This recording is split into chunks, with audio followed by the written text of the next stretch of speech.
Guys, welcome to my channel Oracle Apex Academy. And it's apology from my side because it took lots of time for the new videos, but somehow I get the time, and today I'm going to post a new video on our series of video lectures where we are implementing that e-commerce application, right?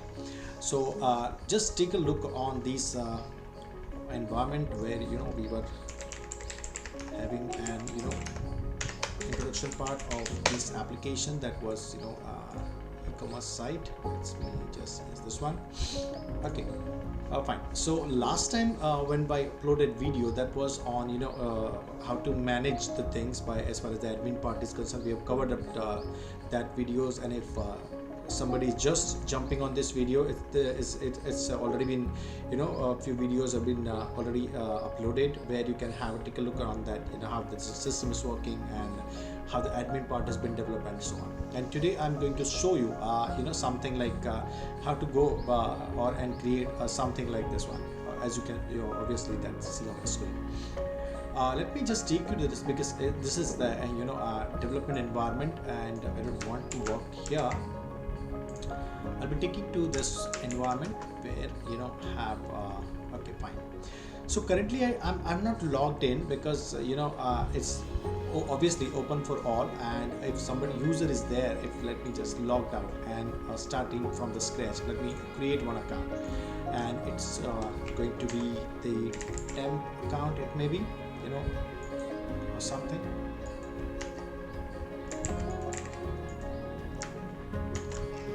Let me just email would be like demo@yahoo.com. Address would be okay. Zip code, let me type anything like password, let me just type demo, and security question would be anything. Password would be anything, and let me just create it. So the user has been created. Now demo@yahoo.com and demo. Let me try to log in. Yes, we have logged into this environment now. Okay, so once the user have logged in, so ultimately whatever the order has been placed, that will be under that account only. So let me just pick some item from the cart, maybe this one, and let me change the quantity or something. Okay, the price has been changed. Now add to cart, and let me see, yes, cart is there. Let me just try to add one more item, maybe this one. Let us keep it as it is, and it's obviously 2. Fine. So we've added 2 items, so we are able to see that item. So now once we click on this place order, okay, we are getting the summary and rate and quantity and total, and we are getting the total bill and the confirm order. So the order has been placed now. Now let us understand this environment now properly, right? Okay, so how we are going to develop this kind of thing, let me just take you to this home page. Okay, for those who have just jumped on this particular video, just try to cover up this first part and second part where I've already shown that number of tables which we have created for this development.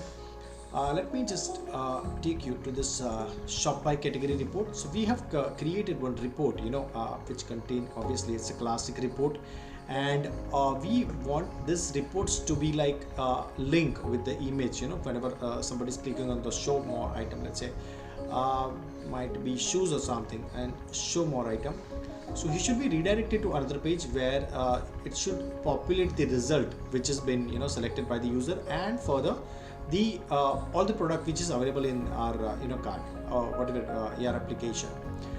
So let us go to this first page, and let us I have one new region which is obviously a classic report, and let us just check out this query. So first one, we select the category ID, then we have a parents category that we represent as a card text. I hope the people who is working on Apex are, already know about this cards. It's a template, obviously that represents certain items of the column. Then we have a subcategory that is represented as card subtitle, and then we want to display an image, this image, whatever you have stored while you are creating a particular product, okay, or the category of a product. So ultimately it's a category image and card title that is represented at card title, and we have card category that is card subtext, and from the ecom product category table, and where the subcategory is not null. I have already, I think, explained this one in earlier video, but still, if somebody have this kind of confusion that why we require this not null, let me take you to this product category table so that people can understand. So why we require that? See, we have a table structure of a kind where we have data something like this, and parent category is there and subcategory is there. So if it is not null, means that you needs to be included that as a cover on the home page.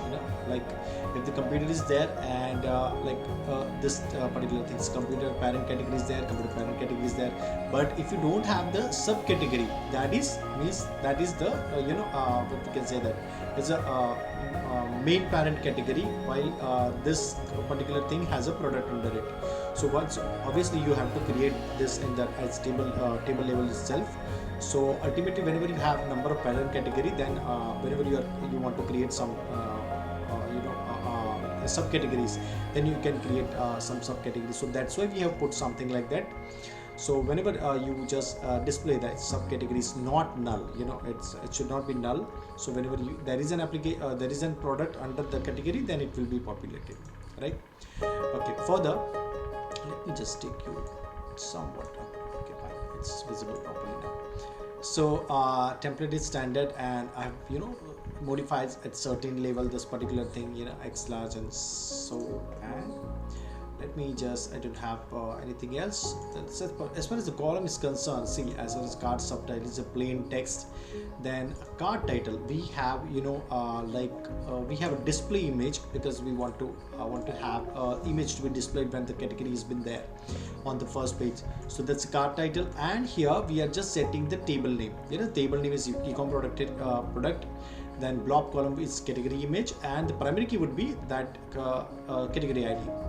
Other columns will remain same, and last column that we have card subtext.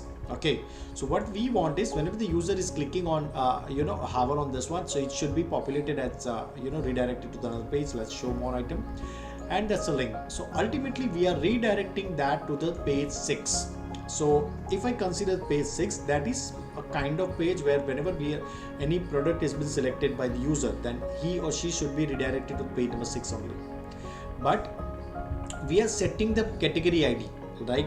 Let's say for example, if the user have clicked on show more of this item, then the category ID of this particular product is redirected to page number 6, so that we can fetch the data whenever we are jumped to that particular page, right? So it's working like that. So that's why we have set this particular category ID. Okay, I hope it's clear. And then we have set some let me just when I was watching some videos, and somebody's representing it, and if we are coming area where something like this is what this is there, some items is visible and some is not.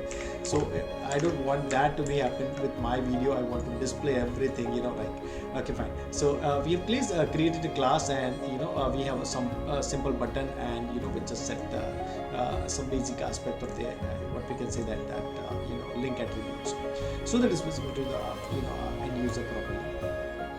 Okay, fine. So this is as far as our page is concerned. So whenever a user is clicking on any item, right, let's say this ethnic wear, if the product is exist under that category, it will be populated here, and that is considered under your search result, and the other product will be displayed by default. Okay, fine. Further, now what will happen when you are migrating to the let's say another page, or it might be on 6th page. So let me take you to the 6th page now. So that is, let me just close this one. So this is the page, where you jump whenever you are clicking on any of the page, like, fine. So category ID, obviously this item will be set based on the data which you are migrating from one page to another, as we have done, like from home page we are clicking on any particular category, and right, whenever we click on that particular category, it will be redirected to this page 6, and it will obviously set the characters, set the value for this particular item. And then we have a classic report, obviously that is under your search result, which is in this one. So if it might be possible that you have so many product under this ethnic wear. It might be like kids section, and everything will cover everything. So based on that, we are displaying this report. So we are selecting the product ID, it's a category ID and product code as a card subtext. Then we want to have a product name and concatenated with the color. As you can see, say the color and blue, and like we are just making a one statement out of it. Then product color, product size is there, price, and that is a card initials, and we want to set the rupees and price, that card subtitle. And we want to also display the image which is related to or attached with that particular product. From order category, where category ID is equals to P6 underscore category. So I hope you understand this concept when you're on the home page, and if you're migrating from one page to another, and you're coming to the sixth page. So ultimately you are setting the value of that category ID, right? So what this category ID will do, so it will fetch the record which has been for which the ID has been selected by the user, right? So ultimately this is a kind of thing. And as far as the column is concerned, obviously we have some link which is attached on this. Whenever if I click on this add to cart, it will be added to this cart. It's a populated obviously, and see currently it's on the page 9. So let me just get back to here. Let's understand this one, and we are migrating to page 9, and we are setting the product code. See what we are doing is, let me just take you to this page, order confirm. Let me go to home. Obviously let's take this example, and if I'm clicking on this add to cart, see what is happening. Currently our cart is 0. Okay, we don't have any item into our cart. So if I'm clicking on this item, so I'm able to see this product category. Okay, you can obviously hide it. You can able to see the product name, that rate, and quantity and total. You can obviously change the number of quantity as per your requirement. I've set up to 7 right now. So based on this, your total is calculated. Now the thing is that whenever you're clicking on this one, this item, what we want is, so this category ID, product, price, and everything should be migrated to this page, right? So that we can populate over here. So what I have done is, in this one, I'm just clicking on this item. If somebody is clicking on this link, it will be redirected to page 9, as we are doing here. It's page 9 now, and let me just show here, it's page 6, and you're migrating to page 9, right? So what is happening at page 9 is that we are sending the product code as that is obviously card subtext. Product name we are setting as a card text. So you just need to match with the value of whatever you have set with your this query. You have replaces the card subtext with the product code, then card text as a product name, and so on, right? So based on that, you can set the values of this particular item. Okay, find product ID, and we are setting the rates. Now once you're setting this item, so what it will do is, whenever you're migrating to page 9, these values will be set for those columns which we have set on page number 9. Further, we have a card title which we want to display as image, because obviously a product also contains an image. So ecom product and product image and product get ID is the primary key, and other columns are remain as plain text. Okay, we don't want to set anything like that. Further, I have set this P6 underscore ID. See why we required this is, whenever you are jumping from one page to another, you need to set this ID of your page 6. Okay, irrespective of from where you are working, an app user. This is the thing when say for example, whenever you are logging into your environment, when you know any user logging into your environment, you should have directly, you can obviously utilize that app user, but I have set this attribute. You can, you know, obviously leverage the features of Apex whenever you require, but still I've set this particular item whenever, you know, somebody shopping a particular item on this particular website, you know, the entry which is made from that end, that should be populated as an app user. And we also have a session, because we want to store the session details, because whenever, you know, I'm adding certain product under that one user, so that will be under one user. I'm, you know, setting it session wise. If you know, somebody forgot about that, I need to be remembered that. Let me just log out and log in as an admin. Okay, let me just log in as admin. Okay, and see the orders. See, I'm maintaining the session ID. Once the user have start one session, obviously, you know, all the order which has been placed, obviously that will under the one category itself, right? So this kind of things were there. See, this temp. This is the recent order which we have made, right? So the user and, you know, admin will you know, edit it. Just take a look on the everything, the report, and if the order is completed, and then complete the order. So that will be removed from this card or from the report, obviously, because that is completed. Okay, so that's why I've set this session ID, right? Okay, let me just get back to this one. Second, we have all the products. So what we want is, if the user, okay, we don't want to sign in now. Let me just run it. Yeah, if the user selected anything, and that would be populated under this your result, and all the product will be under this category, and the same report we are we're going to have, but we don't have any where clause over here, because we are not transferring anything. We want every product to be displayed, so that, you know, the screen is visible. Hope, you know, if anybody wants to type it, then you can obviously have this one. Same thing as far as the column is concerned, right?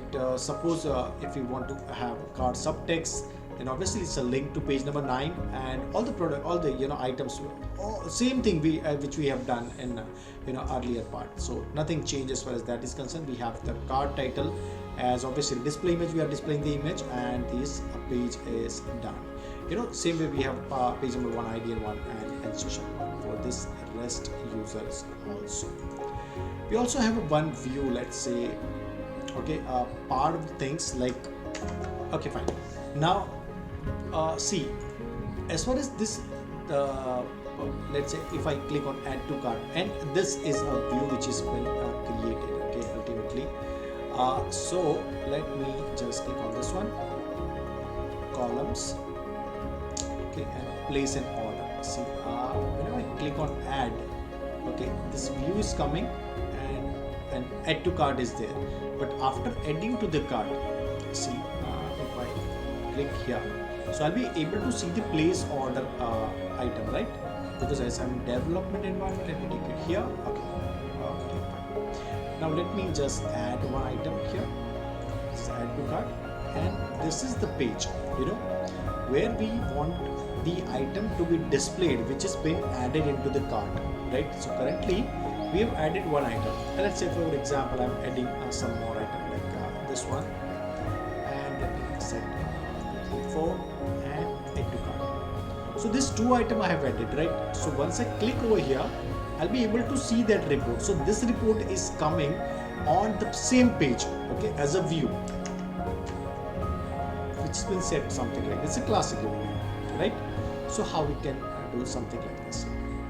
I say inline dialog ultimately. So we have a classic report, and this one is the query. Let me just enter here. Okay, fine. So we are selecting the product name, the rate, the quantity, rate, and we are multiplied with the quantity as total, and from the ecom product, where the user ID is the currently p6 underscore app user, which is the logged in currently user, and the session is which has been set. So that's why we required this particular thing, right? And the user ID is app user, and order status is to cart. See what is happening whenever you are making any or placing any order, at that time it will be placed as one order, and that is as a 2 cart. So ultimately you have not you know what we can say, that place an order, you've just added that particular item to the cart. So we want that item to be displayed as a cart only. So if I logged out, let me just take here, if I logged out here, so this item will never get placed, right? Once the user if clicked on this only, he will be redirecting to another page, that is this page. And here you will get an order summary and shipping address, and once you click on that, then only we will be able to get those items as a confirmed order. So until then, that will be under 2 cart category. So we are changing the order status once the user have confirmed that he wants to place an order, right? So that's why the query is something like this. Now the product name is displayed as a plain text, then we have a rate, we have a quantity, and we have a total. Okay, whatever the calculation that we want to make as far as that selection is concerned. Okay, okay guys, so we stop here today, and ultimately I hope you will try out this particular thing, and if you face any queries, just let me know. I'm gonna try to sort out the things, or some more videos. We are in upcoming videos. What we are going to do is clicking on this add item. Let me just check here. By clicking on the add item, how we can we are able to see this particular cart whenever you are clicking on this item, and how to populate this item, and how to once we click on page item, how to migrate to this page and a confirm order. So in the upcoming videos, we are going to next videos, obviously we are going to see this part, and in the further videos we are going to explore this particular events, pages, how we can define such pages and have to have a complete application. So hope you like this video, and just if you like the video, just subscribe the channel, and stay connected. Obviously I'll try to upload as much as videos as possible as far as this is concerned, and it might be possible that we are going to have something more on this part. So thank you so much for watching this.